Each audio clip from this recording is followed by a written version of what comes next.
Halo, selamat malam. Berjumpa kembali bersama saya Sandro Jabrik Wong Gandeng Sak Donya.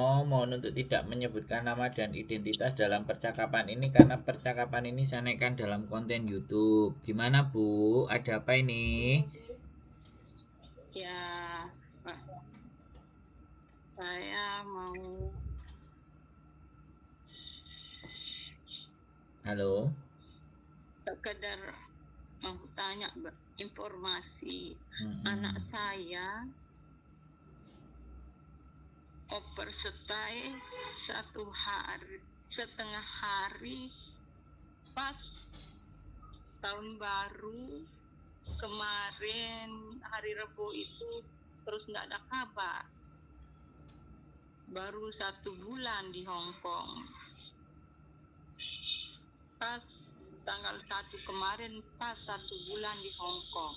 Hmm. Terus? Terus sampai sekarang nggak ada kabar, HP nggak aktif. Hmm. Jadinya sekedar tahu info.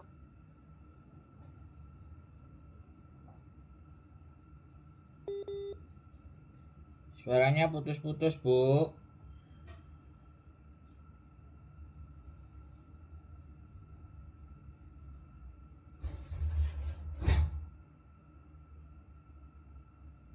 Halo?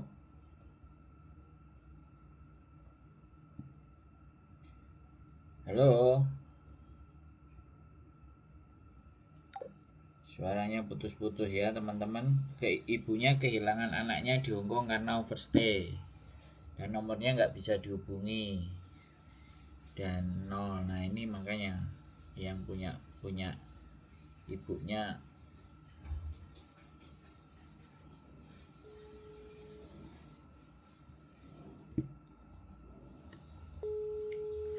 Jadi kita telepon lagi ya. Ya kita nggak ngerti ya.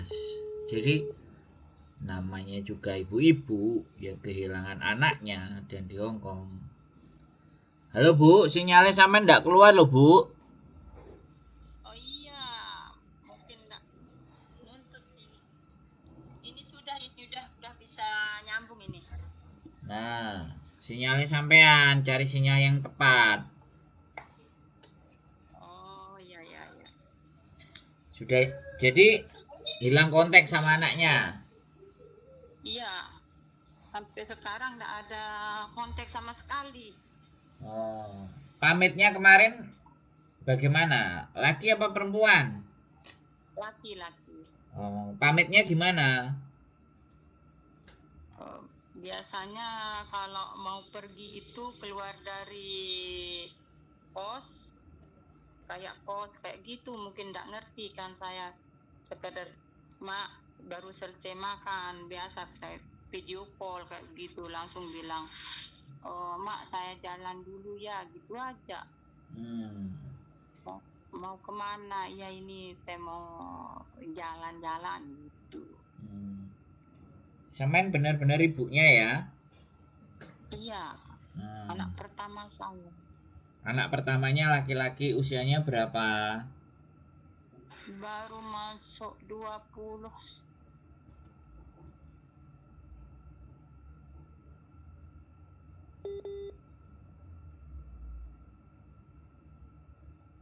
Halo? Nah, sinyalnya berat ini. Makanya ya kayak gini lah. Kadang-kadang saya tuh ya Indonesia ya. Nyebut Indonesia mana apa ya mungkin. Iya ya. Aduh, ini sesuatu yang penting loh. Jadi, halo Bu,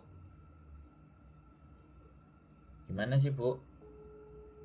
Sorry ya teman-teman sekali lagi mohon dimaafkan ya. Konten kali ini ya karena ini juga ibu-ibu ya, saya mohon dimaafkan.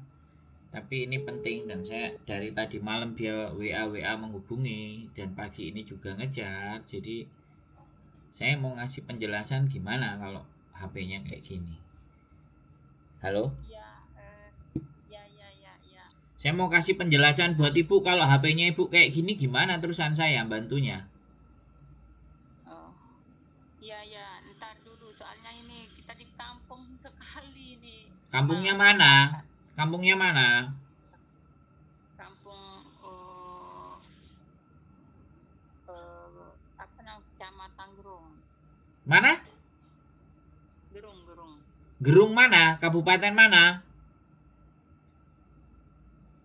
Ya, Kabupatennya mana? Lombok Barat. Oh, orang Sunda. Enggak. Lombok NTB. Oh, bener anaknya ibu ke Hong Kong. Iya. Oke ya, boleh disebutin namanya. Kalau ada ibu ada nomor KTP-nya boleh. Nanti coba deh kita coba cari info. Ya, Namanya siapa? Ada saya punya fotokopi KTP anak saya ada ini. Namanya siapa Bu? Boleh disebutkan? Deden. Nama lengkap? Muhammad Deden. Oke, Muhammad Deden. Oke, gini ya Bu. Muhammad Deden, saya mohon izin saya sampaikan, saya keluarkan namanya sampean Muhammad Deden. Sampean namanya siapa Bu? Ya, Dewi. Dewi siapa? Dewi lengkapnya? Dewi Sulastri. Ibu Dewi Sulastri mencari anaknya di Hong Kong. Namanya Muhammad Deden. Jadi buat teman-teman semua yang nonton konten silahkan boleh nanti hubungi saya untuk menghubungi Bu Dewinya. Jadi oke. Ini langkah pertama kita melakukan ini. Langkah yang kedua, ketika dia jadi sayang sekali ya teman-teman. Saya coba mau bantu nih. Halo, Bu. Halo. Jadi sebenarnya gampang carinya ya. Oke, nyarinya itu Ibu boleh silahkan Ibu tuliskan atau bukan tuliskan. Ibu telepon KJRI Hong Kong. Kemudian setelah tulis KJRI Hong Kong, kemudian Ibu kirimkan kakak keluarga, kartu kakaknya ke KJRI yang menunjukkan bahwa Ibu ini benar-benar orang tuanya. Jadi kemudian menanyakan status keberadaan anaknya ke KJRI. Kalau dia memang overstay dan tertangkap dan kasus dan masuk ke dalam penjara atau polisi, pastinya sudah bisa dideteksi. Tapi kalau KJRI tidak bisa dan belum bisa memberikan informasi, maka yang ada kemungkinan anaknya ini masih berkeliaran di luar. Halo Bu. Nanti Ibu tonton konten saya ya. Nanti Ibu tonton channel saya ya. Karena saya menghubungi ibunya ini berkali-kali kan. Putus sinyalnya saya nggak tahu dan saya nggak paham. Dan saya mau kasih penjelasan sama Ibu gitu loh. Halo?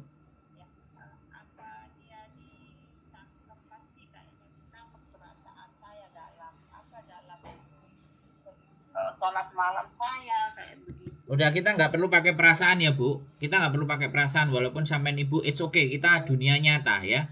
Ibu nanti tak kasih nomornya KJRI. Ibu telepon atau WA ke KJRI atau ke inboxnya Facebooknya KJRI. Ya saya nggak ngerti. Ibu boleh minta tolong ke ponakannya atau adiknya atau siapapun ya. Terus nomornya KJRI juga nanti saya kasih nomor teleponnya polisinya KJRI. Ibu silahkan sampaikan dan Ibu tunjukkan bukti kakak bahwa Ibu adalah orang tuanya. Ya. Nah, kan sinyalnya nggak jelas toh. Nah, Ibu tunjukkan orang tuanya, kemudian Ibu setidaknya ya tanya dengan KJRI. Kalau memang sudah kena tangkap dan kena proses hukum, maka KJRI pasti akan ada datanya. Tapi kalau enggak, berarti anaknya masih berkeliaran di luar. Ya nggak tahu. Supaya bikin ibunya nggak khawatir atau bagaimana. Nah ini pesan saya juga buat teman-teman atau siapapun ya kembali lagi ya, kalau memang masuk penjara itu pasti prosedur tahanan di Hong Kong itu semuanya sama. Di saat pertama kali masuk sel, kemudian dia ditanya nomor untuk yang bisa dihubungi, ditanya nomor yang memang bisa ibaratnya diberikan informasi status keberadaannya yang kena penjara. Tapi kadang-kadang anak-anak ini nggak mau ngasih tahu ke keluarga karena tidak ingin khawatir. Akhirnya dibiarkan sehingga pihak keluarganya bingung. Nah, jadi kayak gitu ya teman-teman semuanya. Jadi ini prosedur yang wajar dan normal karena memang yang telepon sama saya berkali-kali, maka saya akan menjelaskan juga secara berkali-kali, nggak ada masalah. Orang nggak mau nonton lagi konten saya yang lama-lama yang sudah saya bikin, nggak ada masalah, tapi selalu akan datang siapapun orang yang kehilangan. Dan bagi teman-teman yang mungkin menontonnya lebih dari 1 kali, 2 kali, 3 kali, boleh dijadikan referensi. Nanti kalau ada yang bertanya boleh disampaikan ya. Sekali lagi saya kesulitan untuk menghubungi orang tuanya karena posisi sinyal yang tidak mendukung ya di Lombok nampaknya. Ya begitulah ya, saya tidak akan pernah mengeluhkan situasi dan keadaan, tapi bagaimana cara saya tetap bisa berusaha membantu. Muhammad Deden dan Ibu Dewi dari Lombok ya. Mohon kalau mungkin teman-teman ada yang mau menyebarluaskan konten ini, silahkan, terima kasih, tapi saya nggak maksa. Ini ibunya khawatir anaknya baru usia 20 dan anaknya juga kemungkinan kalau memang masuk tahanan karena masalah dan persoalan dan nanti dideportasi, pastinya akan sebaiknya aman-aman saja dan nggak ada masalah. Mungkin itu saja yang bisa saya konten teman-teman semuanya, yang saya informasikan di konten ini. Mudah-mudahan si ibunya tidak khawatir, tidak bimbang, tidak bingung. Dan terima kasih atas perhatian teman-teman. Sekali lagi, tidak ada sesuatu yang sulit ya, tapi namanya seorang ibu ya, ketika ada kabar dari anaknya mau seperti apa dan bagaimana, siapapun pasti akan merasakan bimbang.